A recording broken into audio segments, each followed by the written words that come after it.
ها ملګرو که دا وخت تاسو وګورئ که نه کم سایکو ارباب چې دا هغه دا وخت په پاکستان کې د ټول نه په ټاپ باندې روان ده. که تاسو ګوګل وګورئ، یوټیوب، فیسبوک، ټیک ټاک څه هم وګورئ نو په هغې کې ډېره زیاته په ټرینډ باندې ده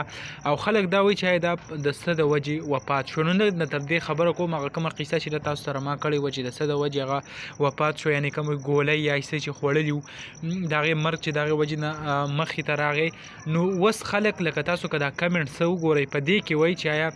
د دې لږ تفشیش وکړی شي نو داسې ښکارېدی شي چې خامخا په دې کې د چا څه لاس یا څه هغه مخې ته راتلی شي، ځکه یو انسان چې کم دی خو په خپله داسې نه لګي چې خپل ځان په خپله مړ کړي، خو خامخا چې کم دی داسې څه ریزن به وي، څه وجه به ورته وي چې د هغه وجې نه هغه مجبوره شي او خپل ځان چې کم دی هغه داسې مړ کړي. نو تر اوسه پورې چې کم دی دا اطلاعات لا روان دي، څوک یو څوک بل څه خپلې خبرې پرې کوي، خو زیاتتر خلک دا وایي چې آیا نورو پښتنو